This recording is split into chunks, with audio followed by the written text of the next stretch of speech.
Este programa incluye contenidos e imágenes que pueden herir al espectador y no es apto para menores. La idea era matar, matar, matar. ¿Hay una fórmula para crear un asesino múltiple? Creo que sé cómo crear un asesino múltiple. Actualmente la ciencia está desvelando los misterios de la violencia. Recuerdo las prisas, la cuchilla. Investigando las fuerzas del carácter y la educación. Son diferentes a los demás, son despiadados. Para explicar actos de crueldad y tortura inimaginables y conocer las mentes que albergan tanta maldad. Índice de maldad. Asesinos en serie. Son asesinos que nos fuerzan a enfrentarnos al mal. El famoso asesino BTK tortura y mata brutalmente a 10 de sus vecinos en Wichita entre 1974 y 1991. Andrei Chikatilo siembra el terror en Rusia durante 12 años matando a niños. Saca los ojos a sus víctimas. Extrae sus órganos y se come su carne. El payaso asesino John Wayne Gacy Jr. mata a jovencitos en Chicago. Tortura y mata a sus víctimas. Luego las entierra en su sótano. ¿Por qué se comportan de una forma que podría describirse racionalmente como malvada? Son personas que torturan y asesinan a alguien sin tener motivos para hacerlo. ¿Qué clase de personas son? ¿Qué clase de persona haría una cosa así? La ciencia ha eludido durante mucho tiempo el concepto de maldad. Hasta ahora. La maldad es un problema difícil de resolver. Pero creo que si identificamos las piezas que componen a un individuo malvado, tendremos posibilidades de llegar a eliminar la maldad en nuestra sociedad. Actualmente muchos investigadores están explorando los factores que pueden conducir a la violencia extrema. Estas personas no son como los puros. No es como una caja de puros donde sabemos que cada uno es idéntico a los otros 49. Forman un grupo de personas únicas. ¿Qué distingue a estos asesinos del resto de nosotros? ¿Somos todos capaces de hacer el mal? ¿Qué convierte a alguien en una persona violenta? El doctor Jonathan Pincus es jefe de neurología del Hospital de Veteranos en Washington, D.C. He conocido a más de un centenar de asesinos a lo largo de mi carrera y los he examinado minuciosamente. Cree que conoce la fórmula para crear un criminal violento. Hemos trabajado muchísimo en ello y creo que la clave son estos tres elementos: abusos, daño cerebral y enfermedad mental. ¿Podría la combinación de estos tres factores, abusos, enfermedad mental y daño o disfunción cerebral, crear un asesino? Investigaremos las vidas de los asesinos más conocidos para descubrir si esta teoría explica la violencia de sus actos. Empezaremos por el primer ingrediente: el daño cerebral. El cerebro de un asesino está dañado, por eso esa persona no es capaz de inhibir sus impulsos. Si piensa en hacer algo, lo más seguro es que lo haga. Si está haciendo algo, es muy difícil que deje de hacerlo. Si el área del cerebro que controla los impulsos está dañada, ¿puede llevarnos hasta el asesinato? El 1 de agosto de 1966, un hombre de 25 años llamado Charles Whitman se levanta, compra un arma y sube a la torre del reloj de la Universidad de Texas. Durante 96 minutos dispara a todas las personas que puede. Mató a 15 personas e hirió a otras 31 antes de que la policía lo matara de un disparo. Aquel fatídico día, Charles Whitman siente una necesidad imperiosa de matar. Pierde el control. Tras poner fin al mortal tiroteo de Charles Whitman, la policía encuentra una nota de suicidio. No entiendo qué me está pasando últimamente. Se supone que soy un hombre joven, normal, inteligente y razonable. Sin embargo, estos últimos días no recuerdo cuándo empezó. Soy víctima de muchos pensamientos extraños e irracionales. En su nota, Whitman pide que se estudie su cerebro. ¿Estaba dañada la mente de Whitman? Durante su autopsia, los médicos encontraron un tumor cerebral. Si un tumor afectaba el área del cerebro que controla los impulsos, algunos científicos creen que esto podría haber tenido algo que ver con su ataque de ira. Cuando levante el dedo, dirige tu mirada hacia él y luego vuelve a mirarme la nariz. Bien, bien.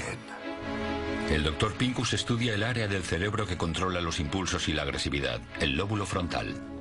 Puede sufrir una disfunción neurológica a causa de un golpe en la cabeza, de un tumor cerebral. Puede sufrir una disfunción neurológica por beber alcohol o intoxicarte con otra sustancia diferente, una infección. Existen muchas causas que pueden producir una lesión cerebral y esto puede provocar cambios en la capacidad de la persona para razonar. Vale, relájate. A través de unos sencillos test neurológicos determina si existe una disfunción en el lóbulo frontal. Una de las pruebas que hago es el seguimiento visual. Una gran parte del lóbulo frontal está relacionada con el seguimiento visual. Se le llama campo ocular frontal. Una persona debe ser capaz de seguir sin problemas mi dedo cuando lo muevo lentamente. Bien. Pero si sus ojos no siguen mi dedo, quiere decir que hay un seguimiento visual anormal e indicaría que algo va mal en el lóbulo frontal. Si existen daños, puede verse afectado el control de los impulsos y en casos extremos, como el de Charles Whitman, esto puede derivar en violencia. Otros asesinos presentan diferentes anomalías cerebrales. Cuando el payaso asesino John Wayne Gacy Jr. tenía 11 años, se golpeó con un columpio y a raíz de esto sufrió una serie de pérdidas de memoria temporales. 5 años más tarde, a los 16 años, se le detectó un coágulo de sangre en el cerebro. Gacy mató a 33 jóvenes en Chicago durante los años 70 y los enterró bajo su casa. Arthur Shawcross es uno de los asesinos múltiples más conocidos que sigue con vida. Mató a 2 niños y luego cumplió 14 años de condena. Tras su puesta en libertad en 1987, estranguló a 11 prostitutas en Rochester, Nueva York. En algunos casos, se comió sus restos. ¿Una lesión cerebral podría tener algo que ver con sus actos? Él alegó que había sufrido frecuentes golpes en la cabeza durante su juventud. La primera vez yo tenía 15 años en el instituto cuando me golpearon aquí en... En una pelea. Sí, eso es. Recuerdo que cuando me golpearon me miré las manos y tenía toda la cara llena de sangre. Y entonces me caí, me desmayé. Los escáneres de su cerebro mostraron un quiste en su lóbulo temporal derecho. El Dr. Pincus es el neurólogo que localizó el quiste en el cerebro de Shawcross. Está convencido de que una lesión cerebral es uno de los ingredientes necesarios para crear un asesino. Pero hay otro factor que puede servir de nexo entre la mente y la violencia. Un factor del cual puede que no sea consciente el asesino en potencia. Alguien estaba matando a esas mujeres. Pero no caí en la cuenta de que era yo quien lo estaba haciendo. Este programa incluye contenidos e imágenes no recomendados para menores. ¿Qué convierte a una persona en asesino? ¿Existe una fórmula para crear un asesino múltiple? El Dr. Jonathan Pincus es un neurólogo que ha estudiado a centenares de asesinos. Cree que ha descubierto la fórmula. Hay 3 factores esenciales. El primero son las lesiones cerebrales que afectan al raciocinio de una persona. La enfermedad mental puede ser otro elemento. Casi todos los que he conocido padecían una enfermedad mental. El vínculo entre la enfermedad mental y el asesinato se demuestra en casos raros, aunque espeluznantes. En 1975, un zapatero de Filadelfia llamado Joseph Kallinger oyó cómo la voz de Dios le pedía que matara a su propio hijo. Luego reclutó a su otro hijo para torturar a otras 10 personas. En 1993, en una comunidad amish de Pensilvania, Ed Gingrich aseguró que estaba poseído por el diablo. Estaba convencido de que su mujer intentaba envenenarlo. Así que la golpeó y la destripó. Es la única persona amish condenada por un homicidio. Pero hay una historia incluso más horripilante que las de Kallinger y Gingrich. La de Ed Gein. Gein vive en una casa aislada en Wisconsin, dominado por su severa madre. Durante casi 40 años pasa los días leyendo las Sagradas Escrituras. Su madre muere en 1945. Ed tiene 39 años. Está solo y desconsolado. Aparecen los primeros síntomas de enfermedad mental. Empieza a sufrir alucinaciones. Oye a su madre hablándole. Y tiene visiones en el bosque. Buitres en las ramas. Rostros en las hojas. Se obsesiona con devolverle la vida a su madre.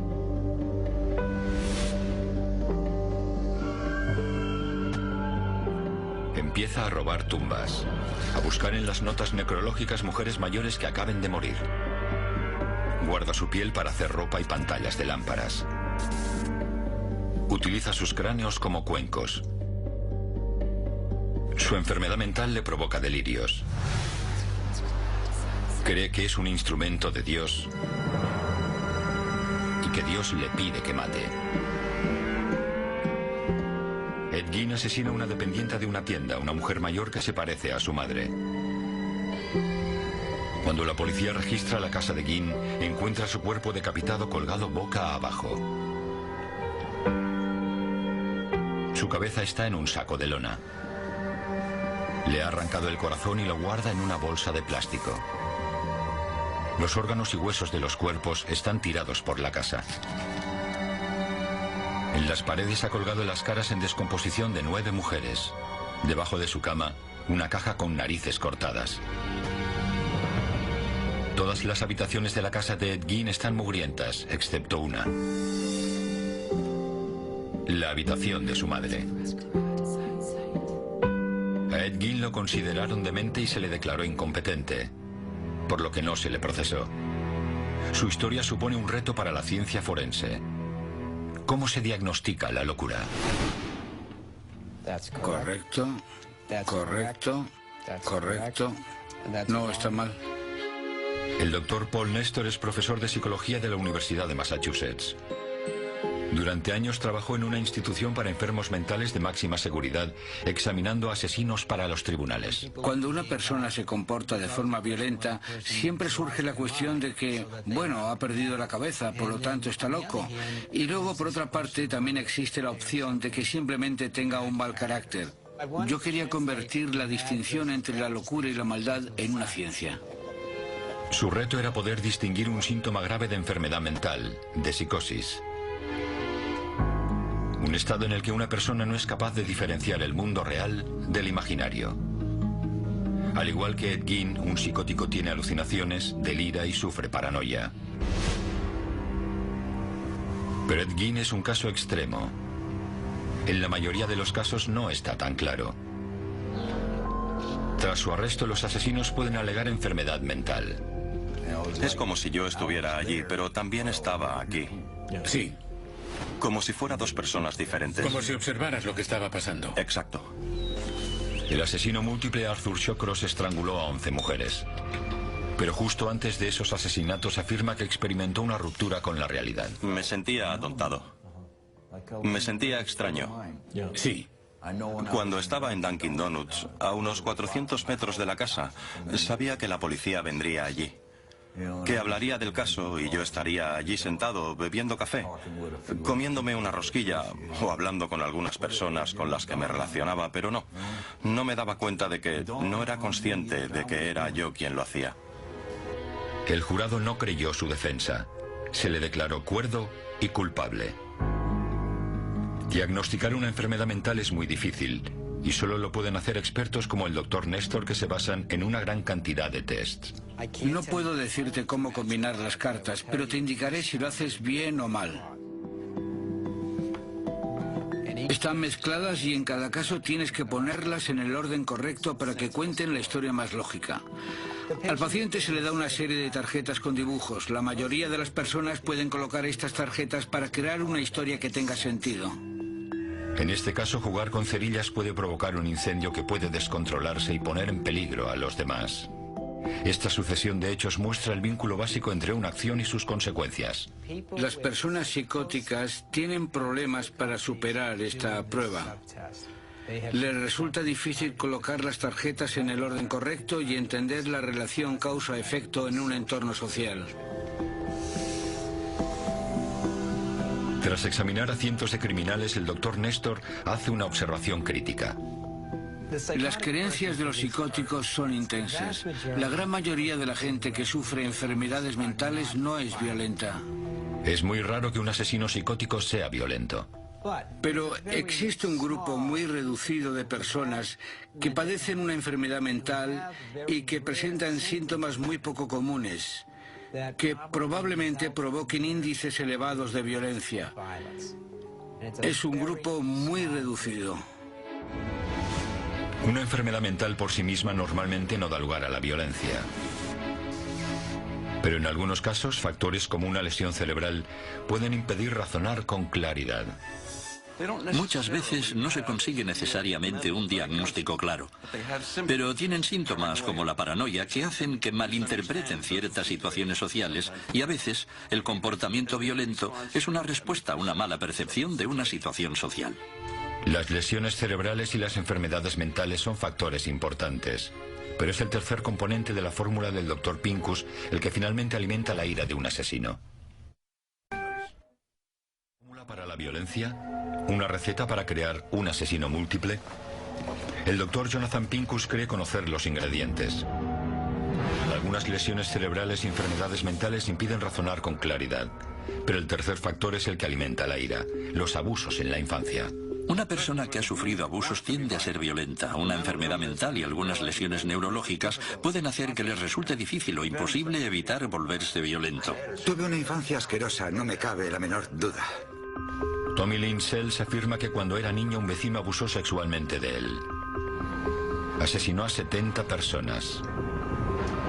Normalmente entraba en sus casas y los acuchillaba. Reconoce que su primera víctima podría tener alguna relación con su propia experiencia de la infancia. Fui arriba para ver qué pasaba y vi a aquel hombre practicando sexo oral con un niño. Entonces me dije a mí mismo, Dios mío, ese tío tiene que morir. Si tuviera una familia, no me encontraría en esta situación, eso seguro. No hubiera sido prostituta. Aileen Ward no se crió con sus abuelos. Afirmó que abusaron de ella física y sexualmente. Mató a tiros a 8 hombres. Andrei Chikatilo sembró el terror en Rusia desde 1978 a 1990. Engañaba a los niños en las estaciones de tren y se los llevaba a bosques cercanos. Allí les sacaba los ojos, les extraía los órganos y se comía su carne. La propia infancia de Chikatilo seguramente tuvo algo que ver en sus crímenes. Nació en una época de hambruna. Los rumores de canibalismo se extendieron. La madre de Chikatilo le dijo que a su hermano lo secuestraron para comérselo. Le advirtió que si no iba con cuidado le podría pasar lo mismo a él. Estos asesinos presentan un vínculo entre infancias violentas y crímenes atroces. Una conexión que están probando científicos como el Dr. Pincus. Cuando se enfadaba mucho por algo que habías hecho, ¿alguna vez notaste que perdió el control o fue más allá de lo que tú pensabas que era correcto? ¿Llegó a hacerte sangre? ¿Alguna vez perdiste el conocimiento? Existe una herramienta de investigación que proporciona el análisis más minucioso, la entrevista cara a cara. ¿Cuál es el peor castigo que has recibido? ¿Recuerdas haber sido azotado con un cinturón? ¿Por qué? Hay muchas formas de estudiar el cerebro y la más eficaz para mí es sentarme, hablar con la persona y conocer su historia. Así se descubren una gran cantidad de patologías. Patologías que no pueden detectarse con ninguna otra técnica. Esta técnica también la utiliza otro investigador. El Dr. Michael Stone es un psiquiatra forense de la Universidad de Columbia. Entrevista a asesinos y les pregunta sobre su infancia para evaluar las secuelas por abusos. Se dirige a una prisión de máxima seguridad en Nueva York para entrevistarse con Arthur Shawcross, el conocido asesino múltiple. Esta es la segunda condena de Shawcross. En 1972 mató a 2 niños y pasó 14 años en la cárcel. Un año después de su puesta en libertad, en 1987, llevó a cabo una serie desenfrenada de asesinatos. Estranguló a 11 prostitutas y luego se comió sus restos. ¿La infancia de Shawcross podría haber dado pistas de sus futuros crímenes? De niño era muy solitario. Se apartaba de los demás en casa y en la escuela, aunque a veces se sentía dominado por una ira incontrolable. Parece ser que Shawcross presenta dos factores de la teoría del Dr. Pincus: lesión cerebral y enfermedad mental. El Dr. Stone entrevista a Shawcross para comprobar si también existe el tercer factor, los abusos en la infancia. Me gustaría saber si recuerdas una época de tu vida en que las cosas fueran bien antes de que empeoraran.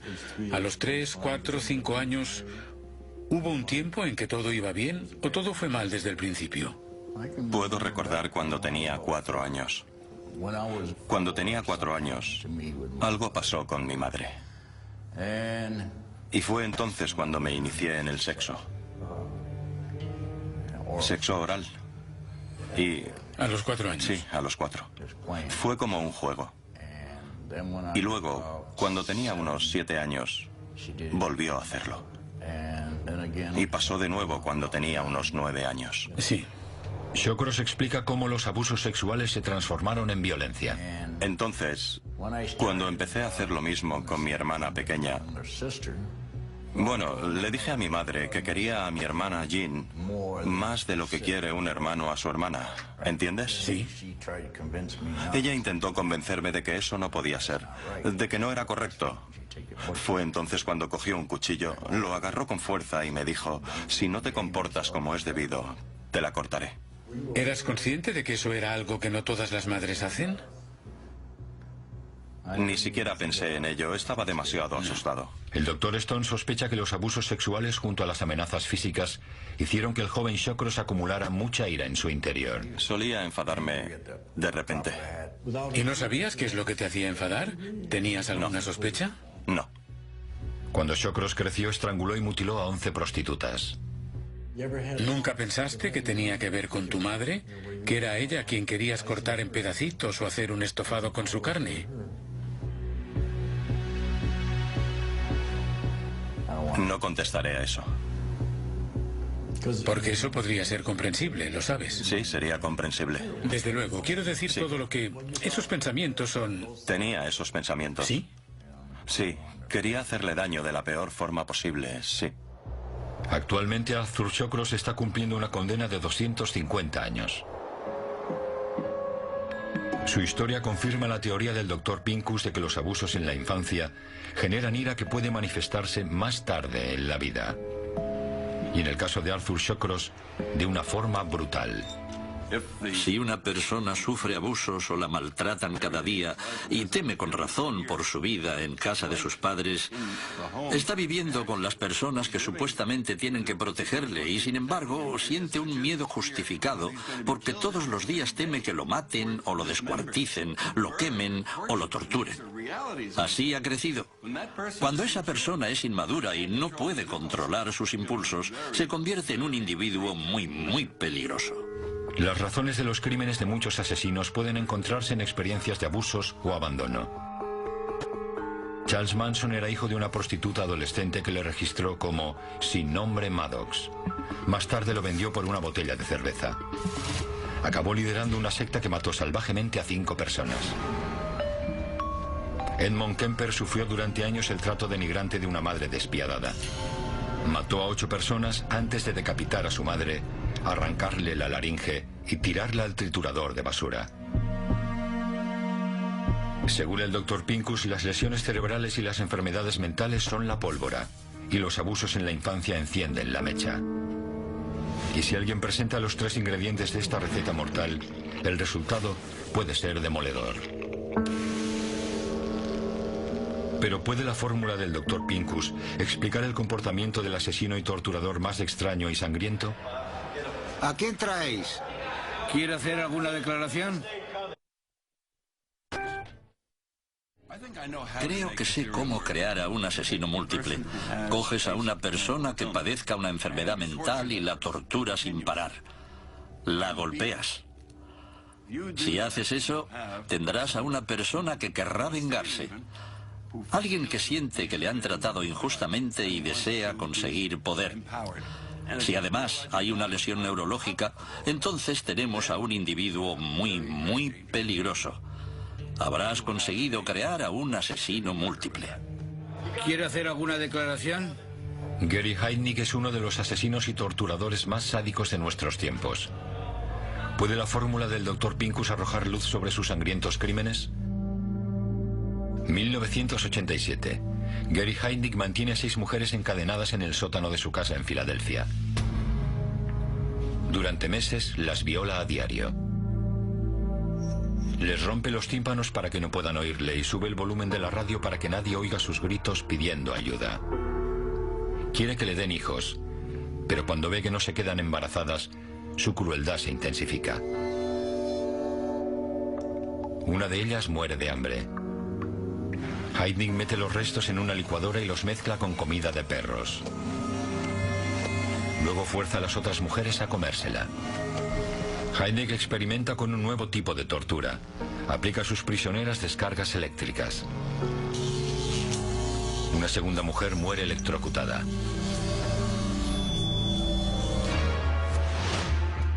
Precisamente Gary Heidnik surge a partir de la combinación de los factores que el Dr. Pincus ha determinado.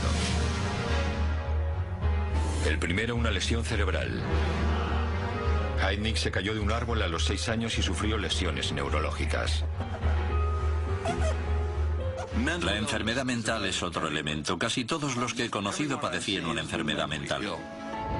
El segundo factor, la enfermedad mental.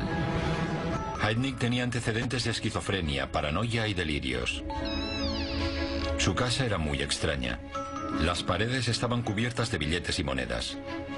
Heidnik era casi un genio y un hábil inversor que amasó una fortuna de casi 400.000 euros. El tercer factor y definitivo son los abusos. Heidnik aseguró que los había sufrido. Durante su infancia en Cleveland, su padre, supuestamente, lo castigaba colgándolo por los pies desde la ventana de un tercer piso. Muchas personas son paranoicas e interpretan mal la realidad. Si además han estado reprimiendo impulsos violentos toda su vida, cuando todo esto surge, pueden hacer, y de hecho hacen, cosas horribles. En 1987 la policía descubrió a las mujeres prisioneras en el sótano de Heidnik. Él alegó que ya estaban allí cuando se trasladó. Gary Heidnik fue ejecutado en 1999. Nadie reclamó sus restos.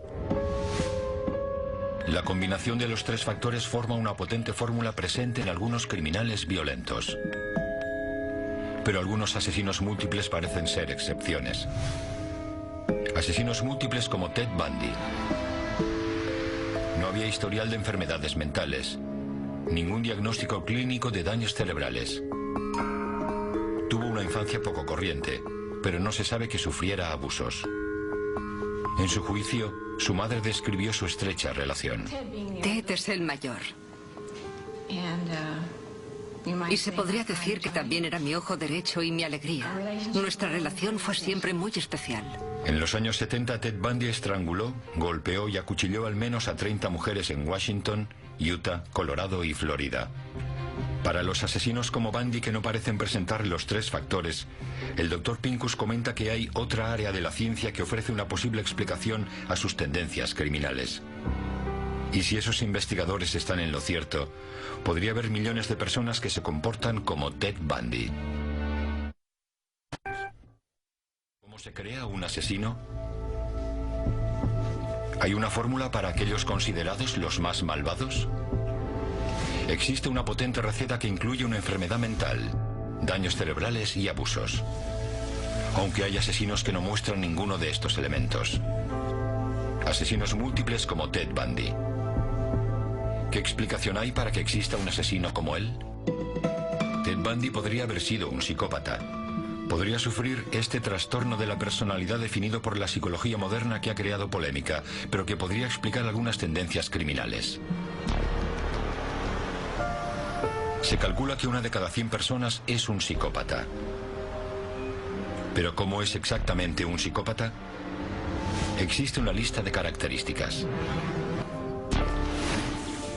Los psicópatas son personas encantadoras como Bundy, capaces de atraer a mujeres jóvenes con una escayola falsa y pidiéndoles ayuda. No me da miedo, no parece el tipo de persona capaz de matar a alguien. A los psicópatas se les dan bien las palabras y tienen facilidad para manipular y embaucar a la gente. Sorprendido, no sé, no sabía qué esperar, nunca había estado en la cárcel ni me habían arrestado. En el caso de Bundy incluso decidió ser su propio abogado.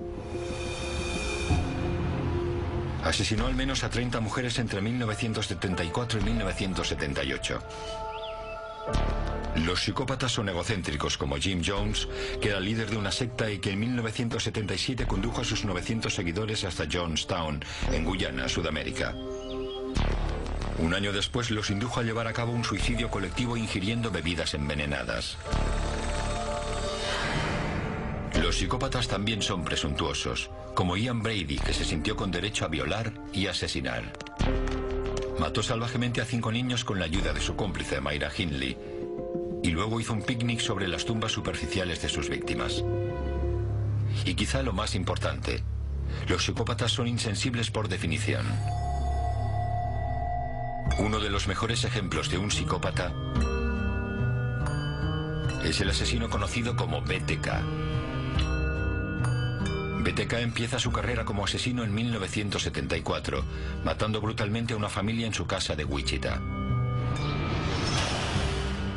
No había estrangulado nunca a nadie, así que no sabía cuánta presión tenía que ejercer o durante cuánto tiempo. El asesino se burla de los medios de comunicación locales con una carta, bautizándose como BTK, que corresponde a las siglas en inglés de atar, torturar y matar. Entre 1974 y 1991 el asesino BTK sistemáticamente acecha, tortura y mata a 10 personas de su propio barrio. Tenía muchos proyectos, estaba siguiendo y vigilando a varias personas. El asesino BTK, Ted Bundy e Ian Brady no parecen ajustarse a la teoría del Dr. Pincus. Por lo que se sabe, ninguno sufrió abusos ni se le diagnosticó una enfermedad mental o daño cerebral. Sin embargo, son responsables de la muerte de docenas de personas. ¿Qué hay detrás de su naturaleza insensible? Durante décadas, los investigadores han estudiado el comportamiento de los psicópatas. Pero con las nuevas tecnologías, los científicos están descubriendo que los psicópatas no son iguales al resto de nosotros. Los psicópatas son capaces de hacer cosas increíblemente horribles, son despiadados. Dr. Ken Keel, de la Universidad de Yale. Lo que intentamos comprender es si, en el caso de los psicópatas, los circuitos emocionales del cerebro procesan la información de forma correcta. El Dr. Keel compara psicópatas con gente que no lo es. Conecta a los sujetos a un electroencefalograma. Nuestro cerebro funciona como millones de pequeñas baterías. Cuando esas baterías están bien organizadas, podemos registrar qué hace nuestro cerebro mientras procesa diferentes tipos de información. Muestra a los sujetos palabras que provocan emociones en un monitor. Palabras positivas como amor, amigo, y negativas como dañar, mutilar, matar. El Dr. Keel observa las ondas de sus cerebros para descubrir su reacción ante esas palabras, para comprobar cuándo experimentan una emoción. Realiza una resonancia magnética normal para ver dónde se procesan las emociones en el cerebro.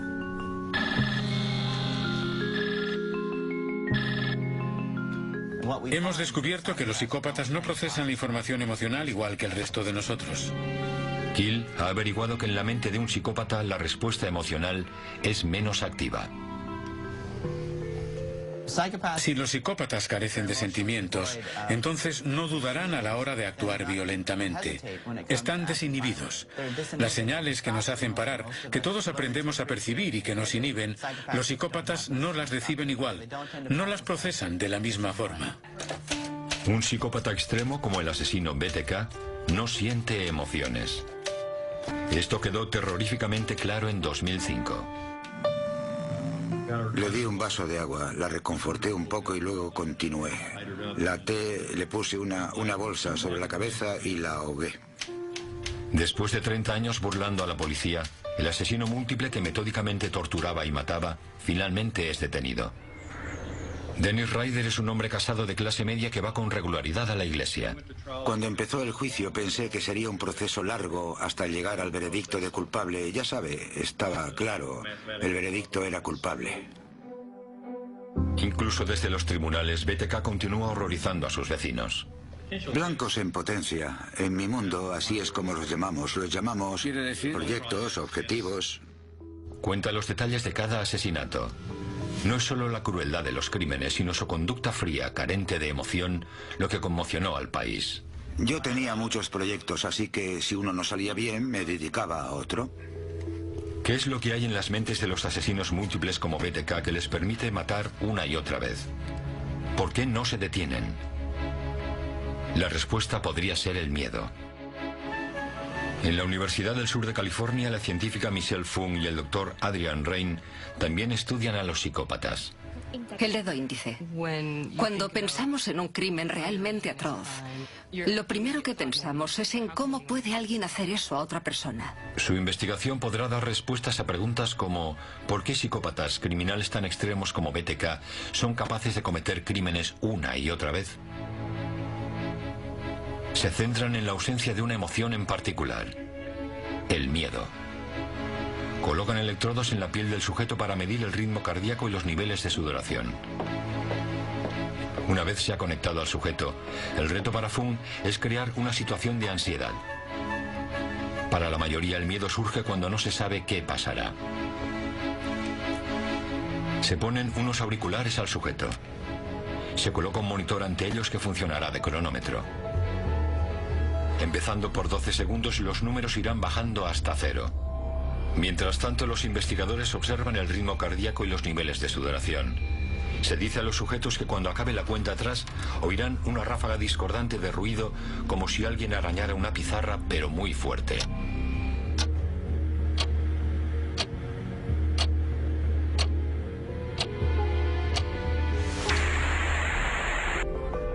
Obtienen un resultado interesante. La mayoría de la gente suda, los psicópatas no. Podría ser una pista. Puede que los psicópatas no se sientan inhibidos a cometer crímenes. Si pensamos en los resultados que hemos obtenido, tiene sentido. No es una justificación para su comportamiento, es una especie de explicación de cómo es posible. El doctor Adrian Rain lleva a cabo un experimento similar, pero en este caso el sujeto tendrá que realizar una tarea estresante. Sin previo aviso se les informa de que tienen que preparar un discurso de 2 minutos sobre lo peor que hayan tenido que hacer nunca. De nuevo se monitoriza su ritmo cardíaco y su nivel de sudoración. Se obtiene el mismo resultado. Los psicópatas no sienten miedo. Carecen de la conexión biológica que normalmente les haría sentir miedo por anticipado. Los psicópatas son seres impasibles. Esto tiene una repercusión fascinante. Los psicópatas por naturaleza no sienten miedo.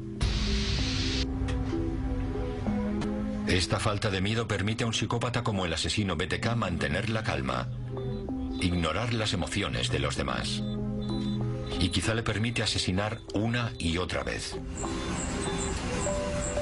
El doctor Rain ha llevado un paso más lejos la investigación. No solo ha escaneado el cerebro de los psicópatas, sino que ha visto el interior de las mentes de los asesinos.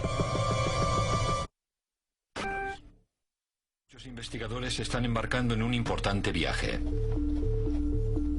¿Qué es la maldad? La maldad se define por una serie de factores, pero ¿se puede ser más malvado que una persona que quita la vida a alguien?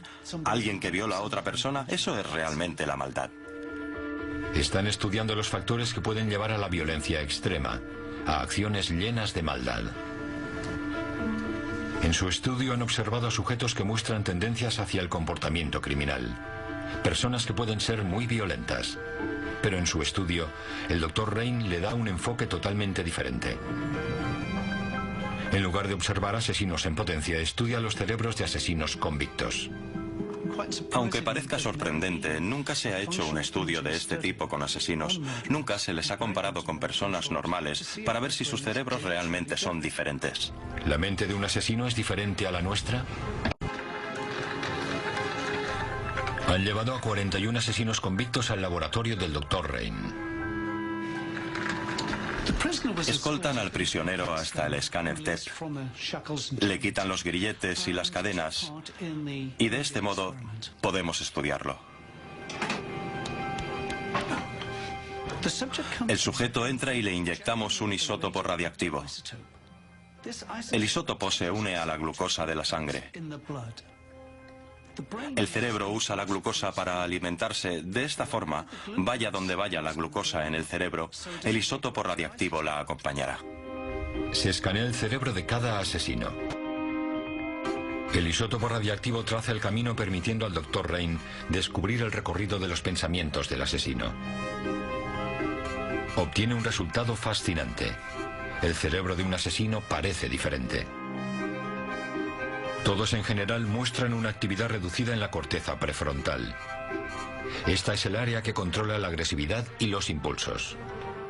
Si yo me enfado contigo porque me irritas y me molestas, una parte de mí se enfada y desea coger un cuchillo para clavártelo en el corazón. ¿Qué me detiene? La corteza prefrontal. Es el ángel de la guarda del comportamiento. Nos dice, para, no cojas el cuchillo, no en esta situación, no en este momento. Eso no está bien. Actualmente el Dr. Rain es capaz de señalar la diferencia entre un cerebro normal y el cerebro de un asesino. Puede incluso mostrarnos el cerebro de un asesino múltiple. Por supuesto, no todos los asesinos son iguales. Aquí tenemos un individuo que mató a 64 personas en un periodo de 12 años sin que lo detuvieran. El cerebro de un asesino múltiple es diferente al de una persona normal y al de un asesino puntual guiado por un impulso. ¿Qué diferencia hay entre un asesino múltiple y un asesino? Seguramente es la activación frontal. Una buena activación frontal podría significar que no te pillarán, que eres mucho más consciente de lo que te rodea. Eres consciente de las señales que predicen un castigo, que indican que la policía te sigue la pista. Pero la comparación no es tan simple. Aquí tenemos a un individuo que parece tener el cerebro típico de un asesino múltiple. Lo interesante de este cerebro es que es el mío. Lo que quiero resaltar con esto es que este método no es fiable. Hay personas claramente normales, como yo, que tienen un cerebro anormal. Y viceversa. Hay individuos anormales, asesinos, que tienen cerebros normales. La violencia y el homicidio son muy complejos. Intervienen demasiados factores.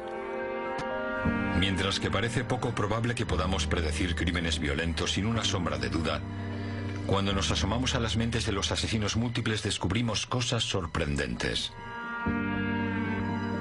Al conocer la mente dañada y la atormentada infancia de Arthur Shawcross y Gary Heidnik, y al comprender las tendencias psicóticas de Ted Bundy y Dennis Rader, las piezas del puzzle empiezan a encajar. Los psicópatas son como un puzzle muy complejo. Ahora estamos empezando a identificar las primeras piezas de él. Cada pequeña prueba científica es una pista para poder descifrar el código del que se compone la mente de un asesino. La razón por la cual es importante saber esto es porque la sociedad tiene un interés tremendo en localizar e impedir la violencia. Así que la ciencia continúa estudiando el carácter y la educación de los asesinos múltiples para desvelar sus secretos, con la esperanza de que algún día no solo podamos comprender, sino que también podamos protegernos de los actos con un alto índice de maldad.